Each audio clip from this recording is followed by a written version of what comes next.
Language is a malleable, living thing. Its purpose is to communicate, and language changes as we human beings change. Just read Shakespeare to get a sense of how much the English language has changed in the last 500 years. When language does change, however, there's often resistance to that. In our culture, language and language change often gets cast with a moral hue. Some language gets deemed right or proper, while other language is characterized as less than. Perhaps it's a less than of intellect or education, or maybe it's more explicitly a less than of age or class or race or gender.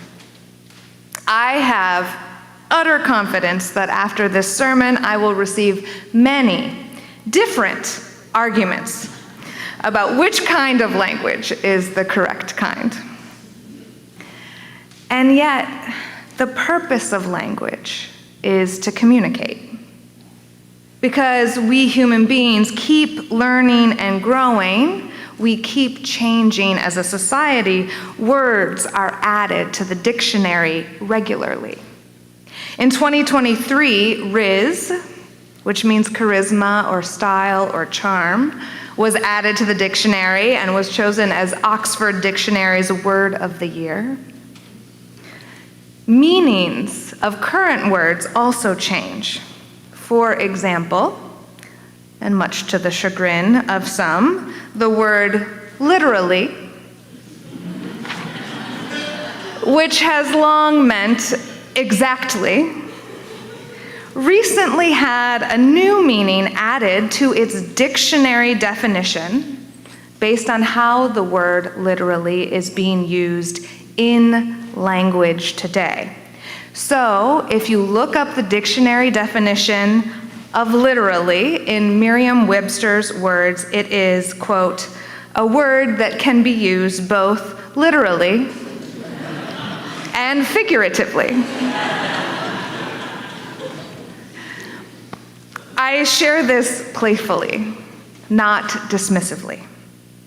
Our American culture easily dismisses linguistic innovation from youth, and particularly from young women and femmes, whether that was in the 1990s, mocking a Valley Girl accent or using like as a filler, or today, using literally as a point of emphasis.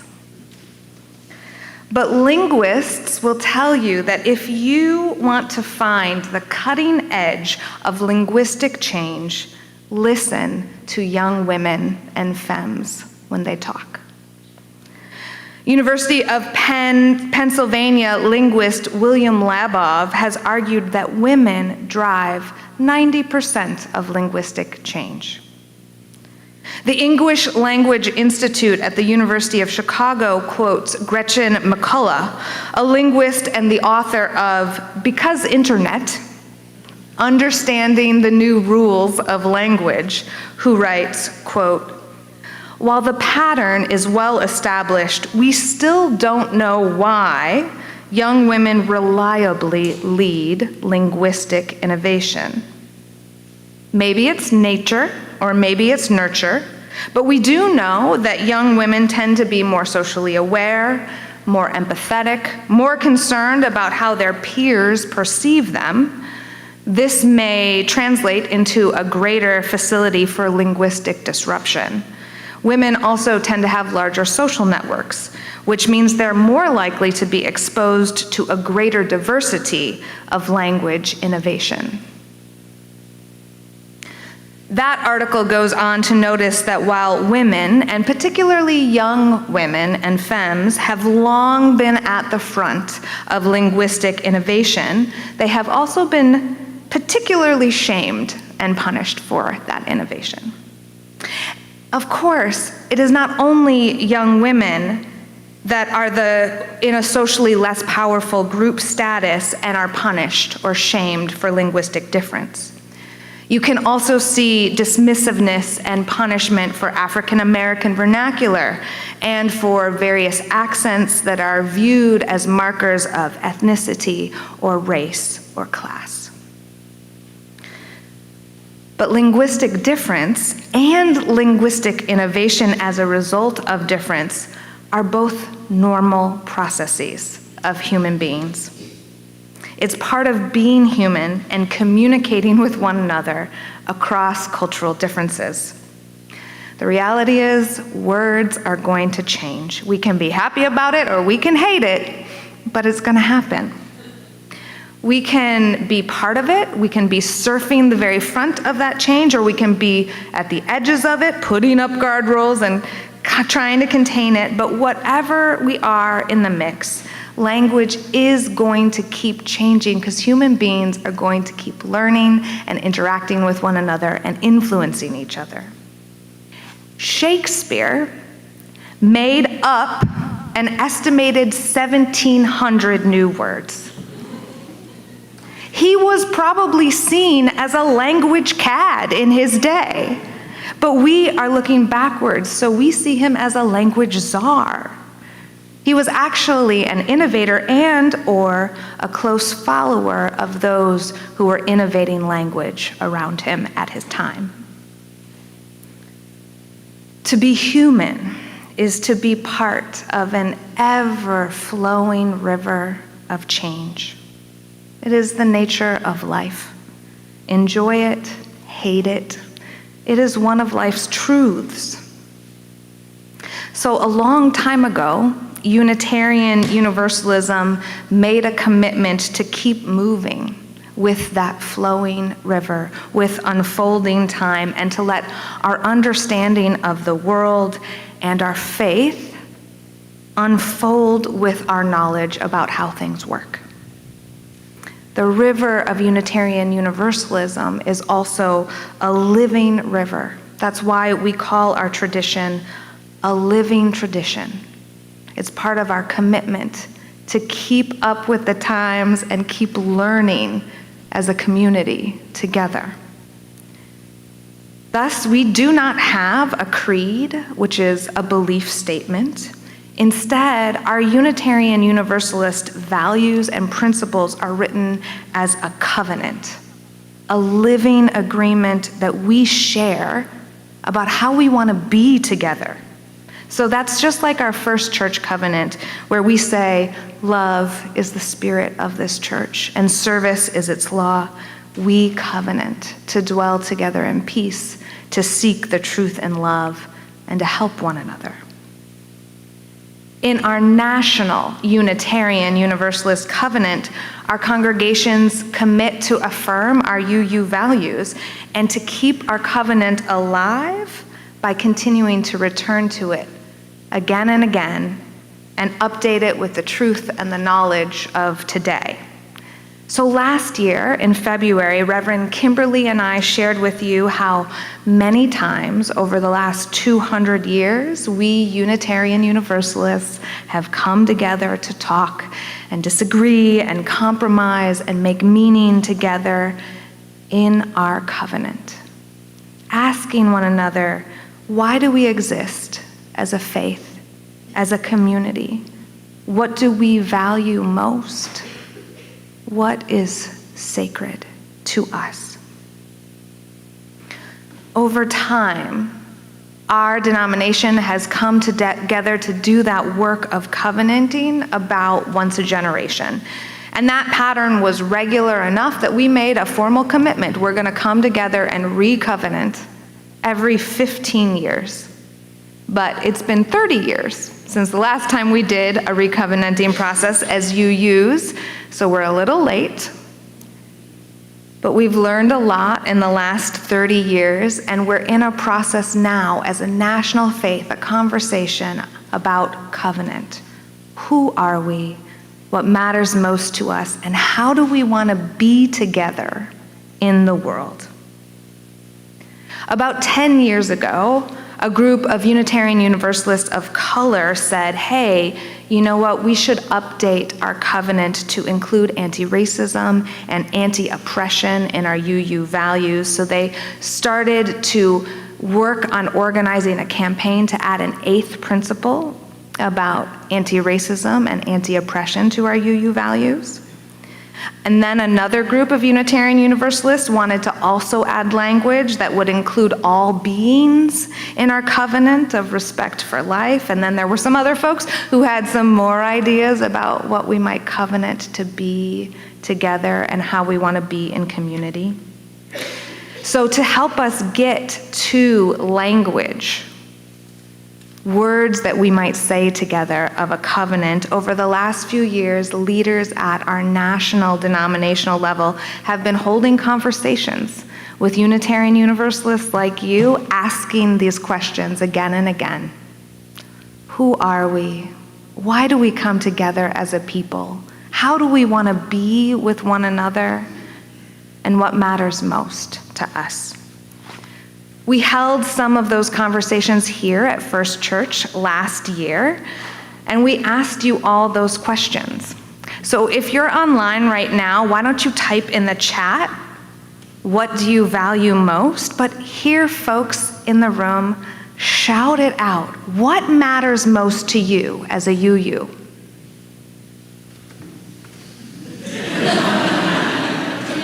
Community.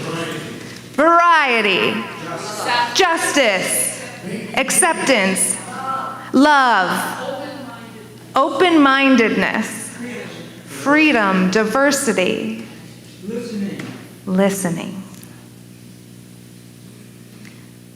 We have a lot of things that we hold sacred with one another. And each person in this room is bringing a beautiful piece of the truth into a shared kaleidoscope that makes the picture of our faith. Over the last few years, our leaders have listened to folks shouting out from the pews, what matters most? What is most valuable? What brings us together as a people?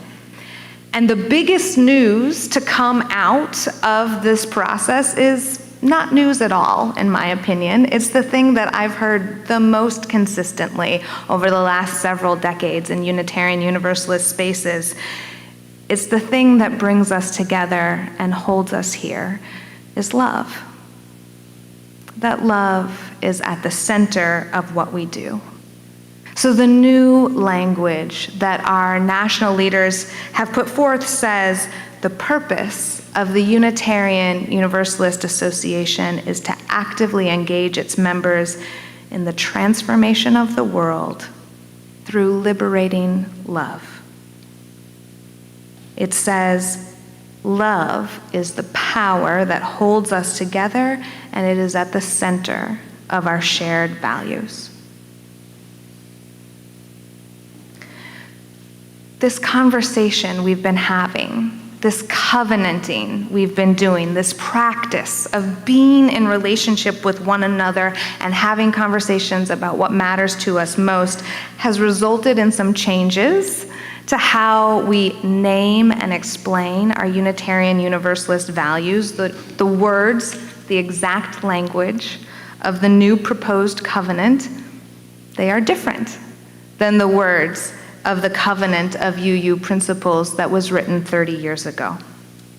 And the seeds of those UU principles are still inside the new covenant words. The one from the old principles that talks about honoring the interdependent web of all existence, that language is first now. So we start with the web. And the one that talks about how every person has inherent worth and dignity now adds the necessity of everyone being able to flourish in their inherent worthiness, and a commitment, a shared covenant that we will work together to make that flourishing possible. Our national UU community is in the process of making this covenant together right now. So this coming June, so in a month and a half, at our national UU assembly, which is all virtual this year, so very accessible, right in your own home, we get to vote on the new language. If you want to be part of that, if you want to be part of that historic moment in Unitarian Universalism, you can talk to me or, of course, Bruce Wiggins about attending as a First Church delegate. All year this year, in worship and in our theme circles, we have followed the rhythm of the proposed values in our monthly themes. So in January, our theme was love, which is at the center of this new language. In November, we focused on generosity. In February, we focused on justice and equity. In March, transformation. In April, interdependence. And now, in May, what we're focusing on is pluralism. Pluralism. Whew, that's a fancy word. Pluralism is what happens when multiple different kinds of people, different identities, different groups, different ideas come together in community and peacefully coexist with one another.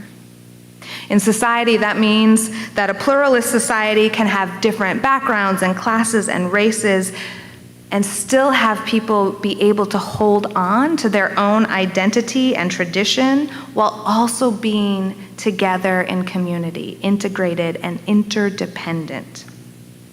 According to Richard J. Ellis in the International Encyclopedia of Social and Behavioral Sciences, quote, "The term pluralism was first introduced into political science in the early 20th century to vindicate the rights of associations that were challenging the modern doctrine of unlimited unitary state sovereignty." So the beginning of this idea of pluralism was about different groups challenging the idea that the nation state was wholly unified and totally in power, that the nation state meant everyone was the same and it decided what to do. Around the same time that pluralism was coming into political science, philosopher Sterling Lamprecht developed an ethical doctrine he called pluralism, and Mahatma Gandhi and Reverend Dr. Martin Luther King Jr. and Nelson Mandela started using pluralism principles in their organizing work. So over the course of the last 100 years, the value of pluralism has shifted our vision, shifted our understanding of the United States, of the society that we live in, from one of a melting pot, where people from all different backgrounds and identities have their identities melted down into one single thing that all gets mixed together, and now we're a mushy soup, into more of like a salad bowl, where we're still together in a bowl, but we all get to retain our own identity. You get to be a tomato. You can hold on to your tomato-ness or your rutabaga-ness. You're still in the salad, you're still integrated, but you don't have to mush yourself into a paste or melt yourself into a puddle in order to belong. Pluralism is not relativism. Pluralism is not relativism. This is one place in Unitarian Universalism where we sometimes get a little confused. In relativism, people are just different, and therefore they have different ideas about right and wrong, and it's all relative and whatever. That's not what pluralism is. According to the Center for International Forestry Research's book, Though All Things Differ, Pluralism as a Basis for Cooperation in the Forests. Pluralism means that people are different, and that difference is beautiful, but collectively, as a community, as a society, as a faith tradition, we still know what is right by asking the question, does this value, this action, this behavior harm? Or does it lead to the opportunity for everyone in the community to thrive? In pluralism, all the identities get to coexist, but there's still a right and a wrong. By answering the question, does this value, this action, this idea, this behavior lead to harm? Or does it lead to a situation of mutual thriving for the whole and for all of its parts? So remember that question, what is sacred? What is sacred? Pluralism says that both the individual, your shining, beautiful truth, that mirror of your heart that's part of the kaleidoscope, and the whole, the collective, the community, the way we are with one another, they are both sacred and they coexist together in healthy ways. Our values, they shift, they change, they evolve, they grow as we learn and grow. As human beings in community, we can keep checking our growth, our new ideas, our hopes and dreams against this larger question. Does this lead to the beauty and harmony and mutual thriving of all the individuals and the whole?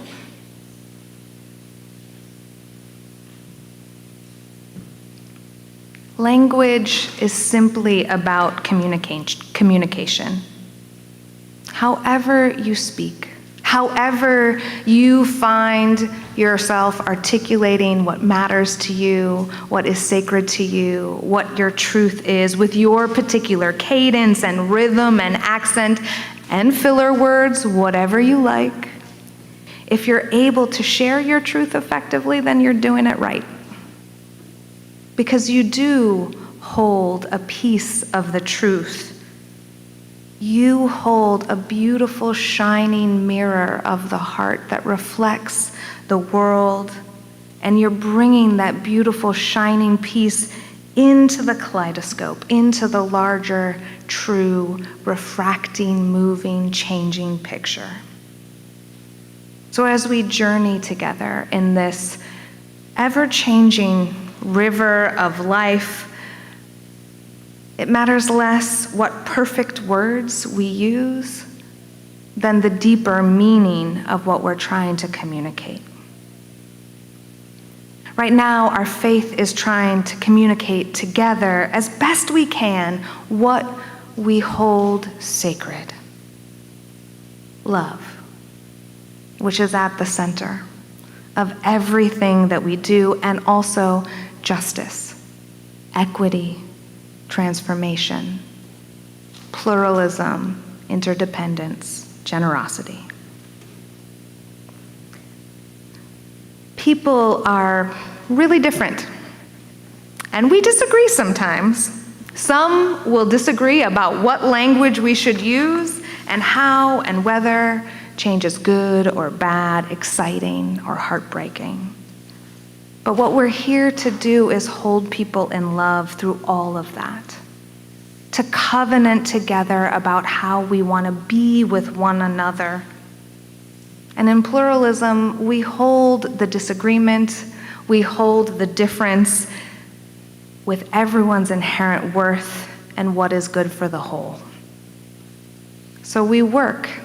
That's what covenant is about. It's about working to bring each and every one of your brilliant little pieces of truth into a mutual, thriving whole. Love is at the center of what we do, and it's even at the center of covenanting. So I welcome all of your responses in love, in disagreement, in beauty, as we journey through the unfolding changing river of time. May it be so.